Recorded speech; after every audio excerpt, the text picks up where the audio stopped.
you know, we're right there. You know, we'll win this game, but we're gonna have to change it and turn it. And the second half, I think we brought a lot more fight. And there's a lot of things in the second half that didn't go our way either, but we had more fight than we did in the first half. And because we had that fight, we were able to be resilient. We were able to get through some adverse moments, and get it to overtime and be able to pull it out. But that's the beauty of the league. And that's a good thing about life. We get to learn from that one, but we get to learn from it through a win. And that's at the end of the day, that's all that's important. Whether you win by 1, 10, 20, like, it doesn't matter. Just getting the win, and I'm proud of us for being able to stay hungry, stay resilient, and just do what we had to do to grind it out and get the win.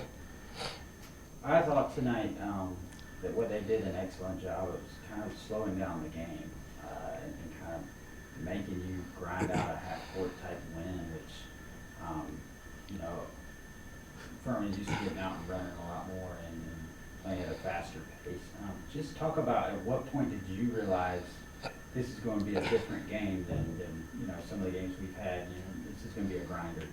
Yeah, I mean, they came out and they played really hard from the jump, and they kind of took a swing at us early, and they let us know that they were here, and that's why I say a lot of credit to them. They were ready to play, and which I respect a lot. And it was a deal where they were making shots and we weren't, so.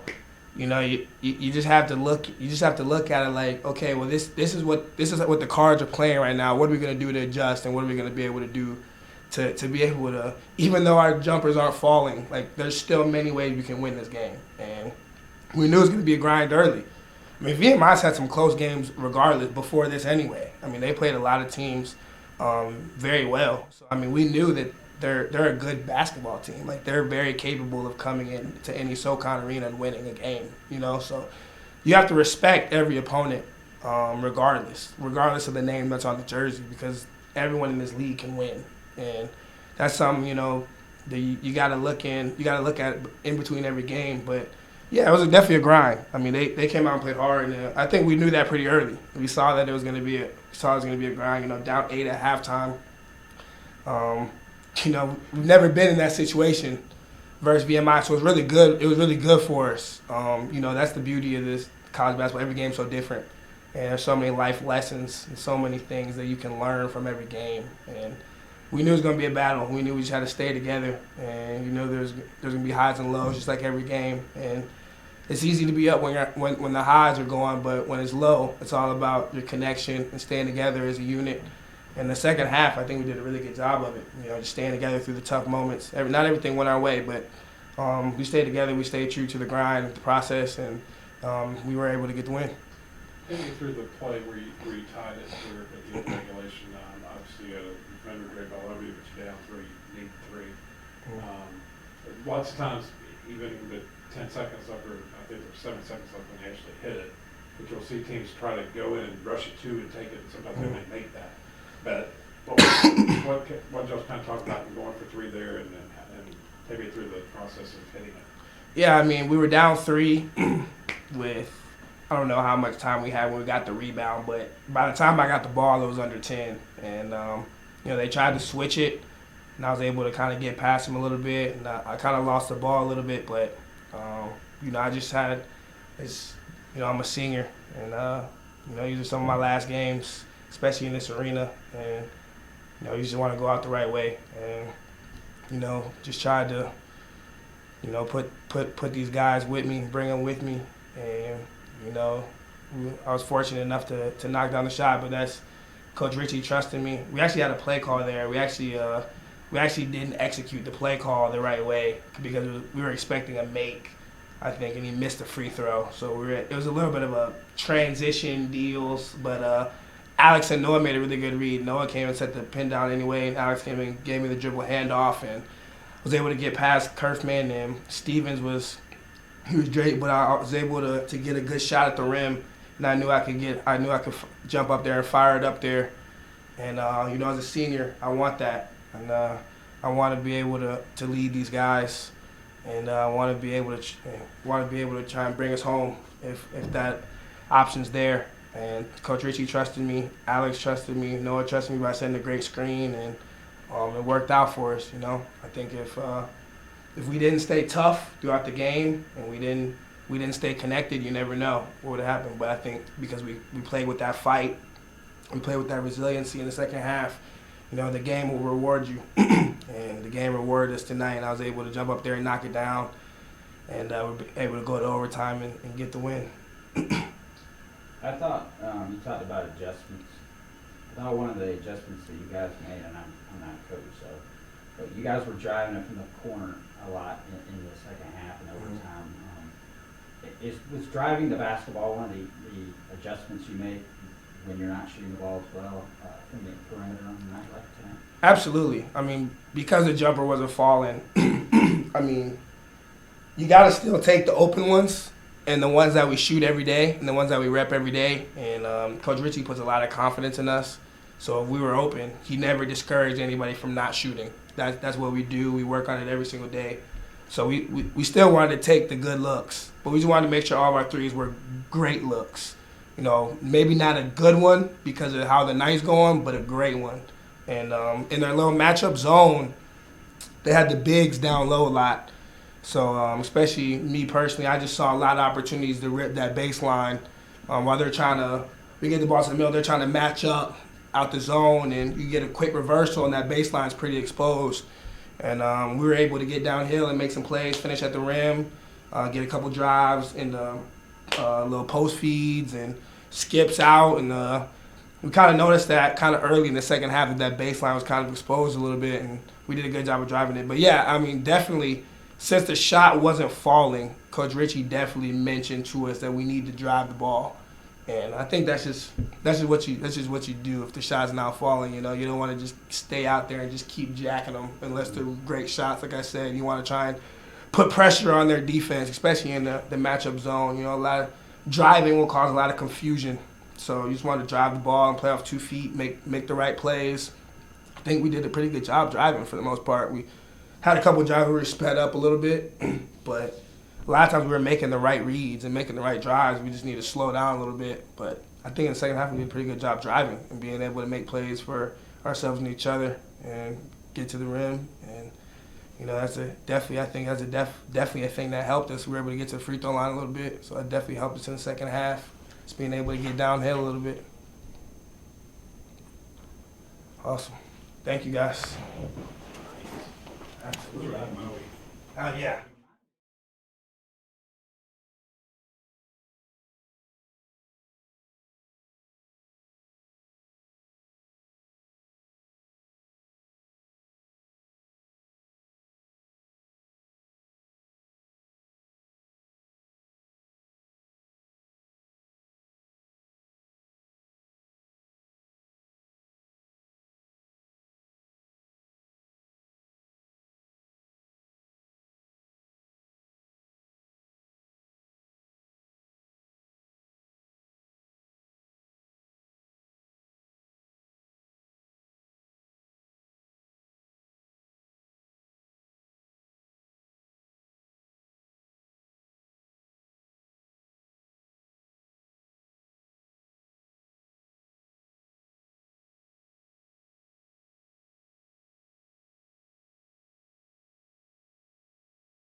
All right, first of all, military appreciation night. You know, we appreciate all the efforts there, and you know, obviously we appreciate the service that our military provides all of us for our freedom. And anytime we get a chance to honor them, I think that's a great opportunity. And for us to be able to honor General Ballard was phenomenal. And you know, he's been great to our program. He and Michelle moved back to Greenville, and they love Furman. And he did a ton of leadership training with our group in the off season. And there's a lot of things that we still go back to from what he taught us. And took some of his Tuesday nights and came up here, you know, after practice, gave us an hour of his time for a couple weeks in a row. And I thought that was critical in us forging the leadership of this team. And in games like tonight, that's what you need, right? And you know, you can't accept defeat. And in your worst performances, when you can't make a shot and you're 3 for 25 from 3 and the other team's playing really well, you got to keep fighting. And I thought that was the key to the night. There's all kind of things that we got to be better at. Wasn't our best performance, but I think the bigger story, without watching it on tape, is how well VMI played. You know, I don't know if it was as much as about how poorly we played. Did we do everything we wanted to do? No, but I think the credit's got to go to VMI and how hard they played, how confident they played. I mean, they jumped up there and hit some tough shots. I thought they beat us in some physicality areas for a lot of the night, which is disappointing. But you know what? We were down 2 at half on the rebounds. We ended up losing the rebounds by 3. And, you know, I thought they scored too much on second chance. I thought they scored off some of our silly turnovers. And but at the same time, they also executed in the half court real well. So give them a lot of credit. But I thought our guys tonight, you know, man, there were 5 or 6 moments they could have just kind of folded up shop, and they chose not to and figured it out, found a way to win. Jordan made a big shot. You know, I don't think anybody doubted he was about to hit that. And you know, I thought he kept leading. He kept leading all night long. I thought he was tremendous in that area tonight. Coach, it appeared in the first half like you got good looks. That just doesn't, they just weren't falling. And then it was compounded. I think your kids seemed to press a little bit and cause the turnovers. That's because of. I agree. I think that you know, making shots is contagious, and so is missing shots. You know, I mean, that's just what happens. I mean, you miss so many. And it's like, man, can we hit? It's just not our night. And those mental conversations that you're having, it can tighten you up. And so, fortunately, I didn't think necessarily it affected a lot of our defensive activity. We still had 17 deflections at halftime. We've had games this year where we haven't had 17 deflections in an entire game. So the saving grace tonight was, you're exactly right, we missed all these shots. We continue to miss even in the second half. I think we started out probably 0 for 14 from 3. And we had some plays that you just see it was tight, you know, just the late pass, you know, and press break from the middle to Clay, and it goes out of bounds. We throw a ball over a guy's head. We fumble one there on the sideline. And I think it just kind of compounded. And so, but the saving grace was we still were forcing turnovers on them. And I think that's what ended up bailing us out tonight, that we forced them into 17 turnovers. And so, you know, they were exceptional. And, you know, I'll tell you this, I knew it was going to be a fight. They played ETSU to 6 in Johnson City, and they had a chance to win in Greensboro. And so, you know, it's not like they've just folded shop every night, you know. And we knew that obviously Jordan had a big time night up there, and we won by 16. But you know, they're an improved ball club. They got some young guys that are playing well, and they run great stuff. And for whatever reason tonight, you know, I think you're right. I think we got some early looks, but they weren't going down, and you know, it kind of got in our head a little bit. Coach, you know, when I asked Jordan the same thing. When you're having a night like tonight, not necessarily shooting it as well as you would like to, at what point did you make the adjustment to just kind of drive the ball, especially from the baseline? I thought Jordan did a nice job of that in the second half and in overtime. Just talk about what adjustments and maybe what their matchup zone did to slow down the game and how it forced you guys to make adjustments. I just thought that because of how poorly we were shooting, I was going to have to just get our team to play more aggressive. And that was our only chance. If we were going to sit there and run zone offense or our matchup zone offense and get the ball and play inside out and continue to fire threes up there and stay frustrated, I didn't think it was going to work. I thought we could have generated looks, but I didn't think it was going to be what was going to turn the energy of the game. And so I was trying to just put our guys in positions to move the ball, get the ball on the baseline, and just really drive it and see if we could bring some confusion to their zone in that way. And you know, we were a little choppy, presso, and then coming in the half, trying to get set. And so finally we just basically tried to just stay on the attack Let's just work the ball up the floor. Let's play out of the middle, keep the ball moving. If we can play down the floor and then drive the baseline, play on 2 feet, let's see what we can do. We started to get a few looks, and I thought our team started to play a little bit freer at that point. And so then once we got in the half court, we basically were trying to call some actions to generate the same type of action. We started setting that middle ball screen and throwing behind it, and throwing behind it and then down one more and seeing if we had either a post touch to Noah or if we had a baseline drive.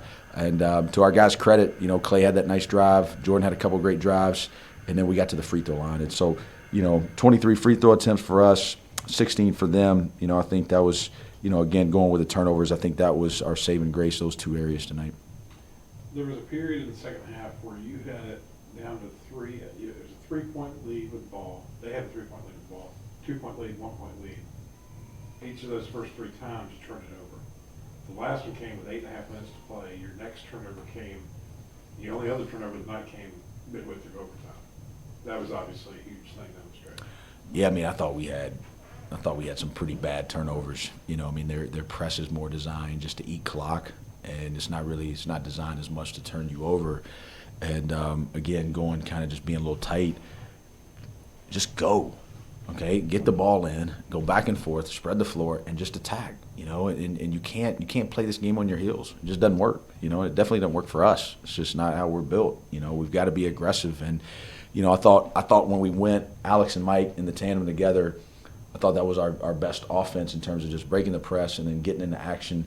And instead of taking it out with our 4, that was an adjustment we made versus the press. But yeah, once we were a little bit more aggressive and we were a little bit more seamless from presso to our offense, I thought we started to get better looks. And you know what? Any time in this game where you can be seamless and the ball can stay moving, you're never going to turn over as much, right?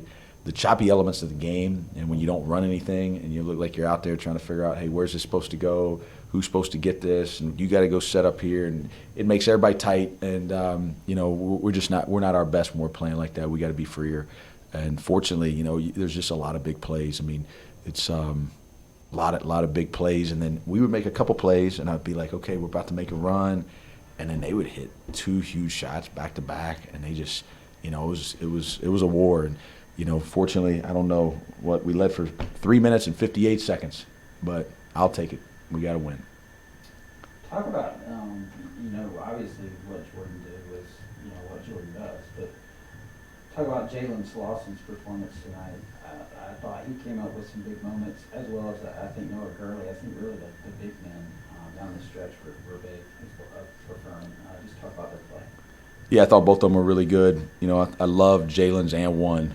Just we've been really working on him, just powering through. And when he gets those dumbed down passes, just trying to explode up and use his verticality on the backboard. And, I love seeing that. I feel like that's growth for him.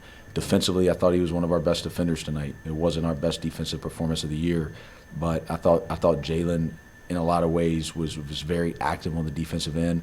And then Noah had 11 deflections, and so for us to see that out of Noah just shows where he continues to grow.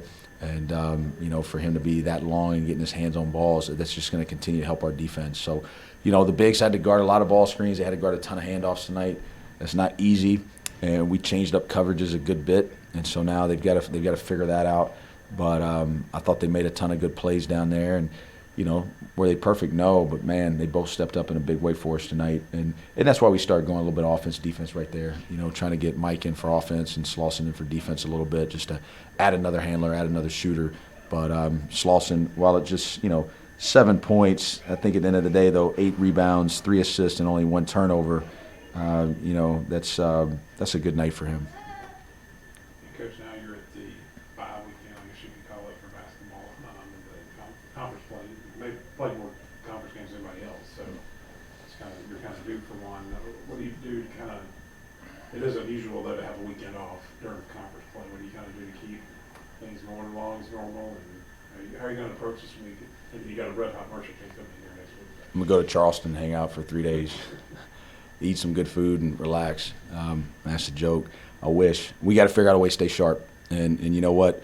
Yeah, we are tired. There's no doubt about it. It's the grind of the season. Everybody's tired right now. And if you want to limp around and mope around, you're going to get beat. And so there's a fine line. We got to rest our bodies. We got to take advantage of the time. But we also got to stay sharp. And we got to find some time to improve. This is the first gap we've had since Christmas. and to have some good practices. We'll take tomorrow off. We'll go Friday and Saturday, and we'll try to get better in those 2 days, and then we'll give them Sunday off. And so that there's their 2 off days where we can kind of in the middle of it see if we can improve in a couple selected areas, and then we'll be in game prep mode. And so, blessing and a curse. I'm not a big fan of it. I wish we could just keep playing. You get in the flow of conference play and you just want to kind of stay in your routine. But I think at the same time, it is an opportunity for us to get better if we have the right attitude. And if we don't come ready to practice Friday and we want it to be easy and we're sloppy and we don't get better, then it's not going to be a good opportunity for us. But if we're coming to practice with the right attitude, the right leadership, and we'll have the mentality that we've got to continue to tighten the bolts. And this is our last opportunity with 8 games left in the regular season and before conference tournament, that there's some bolts that need to be tightened. And, so I guarantee you this, after tonight, we'll definitely get a lot of balls up there. We'll shoot a ton of balls. And but at the same time, we're going to work on guarding the ball and making sure that our defense is a little tighter on that end of the floor. Also, lastly, Coach Groh, I love my whole staff. Staff's phenomenal. But, all the staff had a big impact in the game tonight. Coach Williams was his scout. Coach Johnson did a phenomenal job with our bigs. He's over our 3 defense, which was huge tonight. But funny story for you guys. Coach Groh, we're up 2 in overtime. And he looks at me and he says, "You trust me?" And I said, "Absolutely. Call whatever you want, man." And we've been working on that play and the little tip back. And, it's one of those things, right? Like it can be a feast or famine play. You don't get all the way in bounds. The tip doesn't go well. You turn it over right there and they've got the ball. And it's a 2-point margin. But he was confident, and I love the courageousness to make the call right there. But a heck of a call. We executed it great. We got the tip in and pushed the margin to 4. So I just wanted, this a lot of times you guys like talking to me, and I get too much credit in this. We've got a big-time staff, and that's a big reason why we're 18-5 right now, is because of the exceptional staff that we have and what they do in their work in these games. And so that was fun. And he also called the stack 2 play, which got the interior feed to Clay late in regulation, which was another big bucket. So special teams was huge, and we got 2 big buckets on that to be able to enjoy a victory in a tight game tonight. All right, one last thing. Yep. I know you probably haven't had a chance to see a lot of the results around the league tonight, but just talk about the league as a whole, how improved it is, because you guys were the only home team to win tonight. Yeah, the league's. What I've told everybody is, everybody wants to argue like, how's it compare to last year? I'll tell you this: it's way more balanced. And is it as good? Is it better? Is it worse? I have no idea. I just know this. Last year the top 4 in the league were 47-1 against the rest of the league.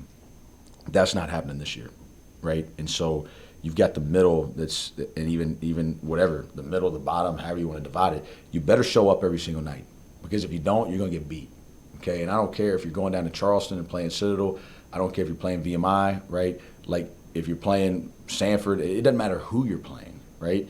If you're not ready to go out there and give it your absolute best, you're going to get beat. There are dang good coaches in this league, and there's a lot of good players, and there's a lot of guys that have won a lot of games. And so the trick in this February run is going to be who shows up every single night to play as hard as they can play and to play to their identity, right? And then who can get teams out of their identity and who can catch somebody slipping. But in terms of the standings and all that, I know that's all fun. I got no idea what's going on. I just know this: we've got to get better. We're in the hunt, and we're going to be in the hunt. This is a championship-level group. I love this team. I love this group. But it's going to be hard, right? And there's going to be battles. And so, you can't sit there and try to figure out, all right, what game do we have to be our best and this and that and other. When they're telling you that you got to show up and you got to go play a game in the Southern Conference, you better show up, and you better be ready to be your best, because if you're not, you're going to get beat. And we know that. Our team knows that. And fortunately tonight, we were able to survive that. But the league, what Mercer's doing right now, I guess they've won, 4 or 5 in a row. Won at Johnson City tonight. Chattanooga, vastly improved. What Mark's done at Western Carolina, tons of improvement there. And even I'm telling you, Coach Earl. Coach Earl's done a tremendous job, right? And he's not going to get the credit because, they're 1-9 and this VMI and all that. Let me tell you something. His leading scorer left and went to Georgia Tech, okay? And these guys are fighting, right? They're playing together, and they're playing connected. And they got some freshmen out there, Evie and Kerfman, and even Stevens, the development that he's made. Like, Coach Earl's doing a tremendous job with that group. He is coaching, and he's got those guys connected, and they're believing. And so there's just no freebies.